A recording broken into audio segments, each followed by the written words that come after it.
I'm the only man in the cabinet and in the whole government who can stand up to President William Ruto and tell him, hey, brother, this is not right. This Adani thing is not good for the country. There's too much corruption, Mr. President. This how thing is being forced down on the people of Kenya. And they don't like it. Please don't force it down on them. The kind of efficiency that has been exhibited in holding Rigathi Gachagua out of office, if this efficiency was being exhibited in the management of the affairs of this country, Kenyans will be very happy. What is the hurry? The framers of the constitution gave the president 14 days to look for somebody to replace the deputy president. It gave parliament another 60 days. That's a total of 74 days. Why is a job that was prescribed by the framers of the constitution to be done within 74 days is being done in half a day? You must ask yourself that question. I think it's being hurried to circumvent justice to avoid the courts of law from interrogating this matter and making a decision. After I stabilized, he did tell me that had I been late for another 20 minutes, we'll be talking a different story today. He didn't want to thank Dr. Gachagua and his team of doctors and paramedics and the nurses. They have really taken very good care of me. And he would have wanted me to stay a bit longer for further observation. But I've requested that he allows me to go home. And he thinks I'm quite stable to go home where he can look after me when from home. In any case, my home is not far away from here. And if there is any problem, I should be able to get back here. But as we speak, I'm okay. A little bit weak, but I feel better. The pain, the intense pain has gone away. What is there is very little pain. It is manageable for a man. A man must be able to withstand some of these small things. But in his assessment, I'm out of danger. But when I came in, it was very, very, very severe. And I want to thank the people of Kenya for their prayers. And I'm sorry many came to see me. I was not able to see them. The doctor would not allow them because I needed a lot of rest. And I was under very serious observation by a team of doctors and nurses. And therefore, I was not able to receive visitors. And I want to thank those who took their time to come and visit me. Millions of Kenyans who have been praying for me for my quick recovery. I really want to thank them and to say that I will remain forever indebted to them for their concern, for their love, and for wishing me quick recovery. The unfortunate turn of events there during that particular time. Even as you were receiving treatment, a lot was going on in terms of Senate proceedings, the outcome of that. There's also a very active, legal proceedings on the same resuming on Tuesday. In the wake of all this, even as the doctor has recommended that you have sufficient rest at home, but maybe just tell us, will we be seeing you active? Will you respond to all these issues that are going? We're talking about a parliamentary outcome, also talking about a legal process which is so intense that has even involved a three-judge bench. What will be your reaction towards all this? I think for now, my life comes first, my health comes first.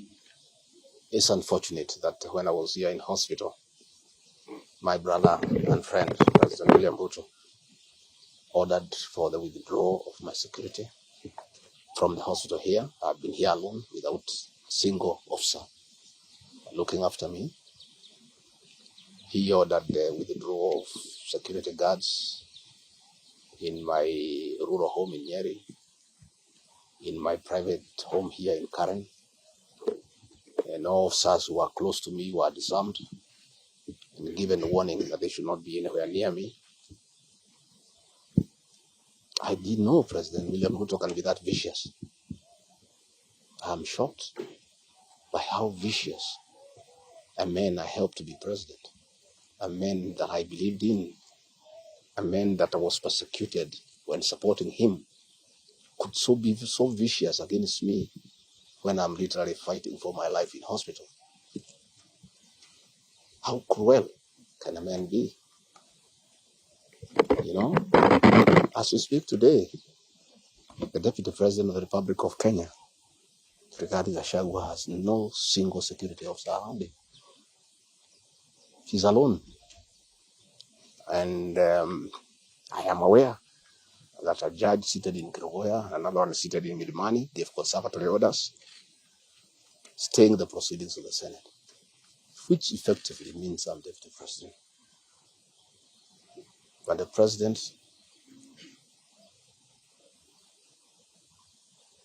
in total violation of the court orders, viciously withdrew security around me. Again, to cripple the functions of my office, he ordered through the head of public service, Felix Koskei, that all officers in my office be sent on compulsory leave.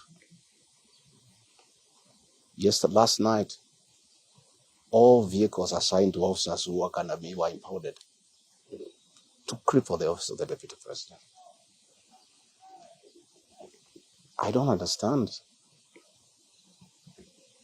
this level of viciousness to a man who have been your deputy, who helped you to become president, irrespective of whatever he has done. At his lowest moment in life, when he's literally struggling to stay alive, you unleash such viciousness against him. I bear no grudge against anybody, but I have not seen that in President William Ruto. The man I'm seeing is not the one that I thought that I knew. I know there was concerted effort that I should not go to Kwale for the celebration. Wilson Airport were told that I should not go through Wilson Airport. All owners of helicopters were told that I should not be allowed to use any of them to go to Kwale. I don't understand. But as I say, I want the people of Kenya to know that as I go home today, I have no security. And it's good that they know. And if anything happens to me or my family, President William Ruto must be held to account. We've made many mistakes in life.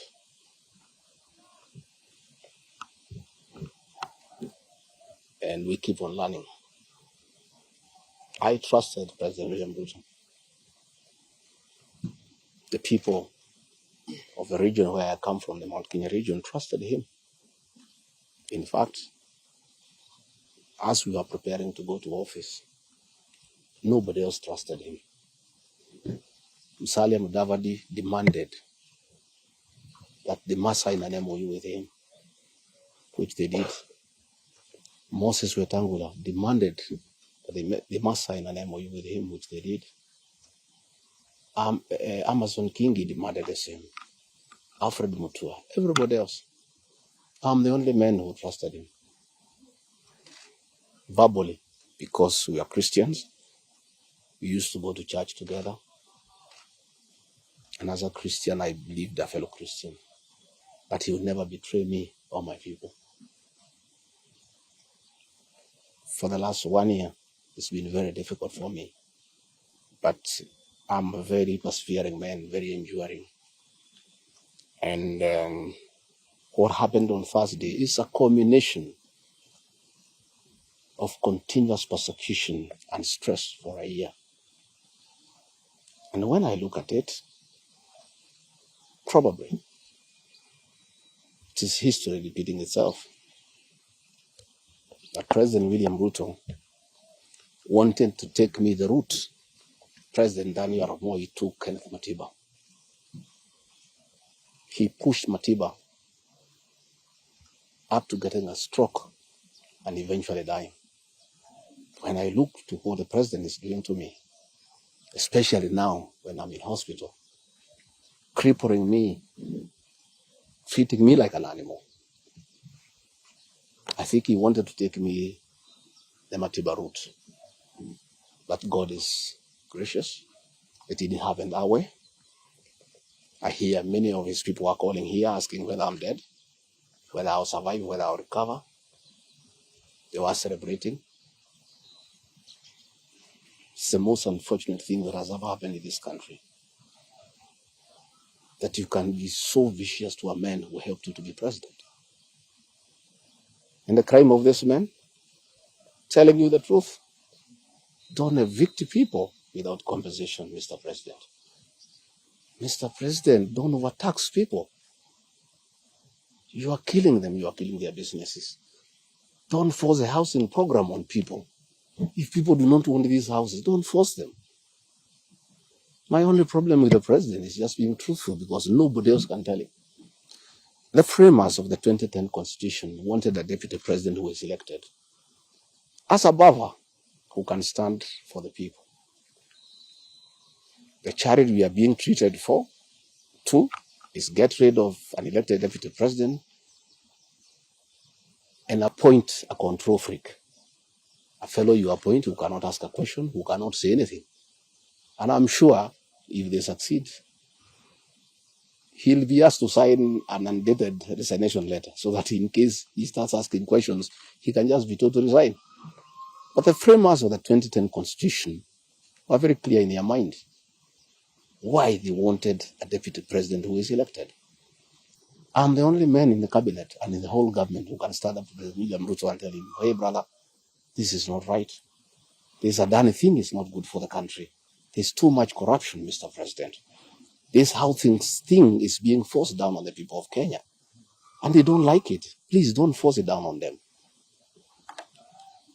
You know, situations where medical equipment that was being supplied by Kenyans to the Ministry of Health now has been given to one single Asian. I said, Mr. President, this is not right. We are killing our business people. So as we speak, I say that my lawyers are in court. We have faith in our judiciary. And I requested that according to the rules of natural justice, I be accorded an opportunity to be heard in the Senate. You remember I presented myself to the National Assembly and defended myself. In the Senate, I was there day one.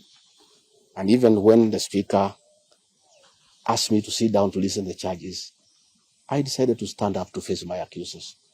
I was there the following day. I was ready for cross-examination.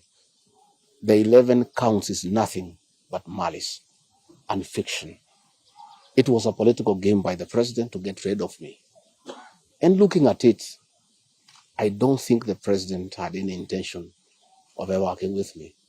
I think he just needed me to help him win the election because of my mobilization capacity and the faith the Mount Kenya region has in me. So I should have been given an opportunity. I have asked my lawyers and they have told me the motion was not time-bound. What is time-bound is a select committee that should work for 10 days and then report to plenary. That committee was never constituted. So this matter should have continued and waited for me. I was ready for cross-examination so that I answered those 11 counts one by one. And I'm sure, had I been given that opportunity, I would have persuaded the senators otherwise. I was not given that opportunity. When you look at the speed at which Rigathi Gachagua is being held in that office, it's like the story of Simon Makonde. You remember that story? One who died, who was born on Monday and by Sunday was buried. The kind of efficiency that has been exhibited in holding Rigathi Gachagua out of office, if this efficiency was being exhibited in the management of the affairs of this country, Kenyans would be very happy. What is the hurry? The framers of the Constitution gave the president 14 days to look for somebody to replace the deputy president. it gave Parliament another 60 days. That's a total of 74 days. Why is a job that was prescribed by the framers of the Constitution to be done within 74 days is being done in half a day? You must ask yourself that question. I think it's being hurried to circumvent justice to avoid the courts of law from interrogating this matter and making a decision. The courts told us they don't want to interfere with the process, to let the parliamentary process get finished and then go to them. We have gone to them now. It's over.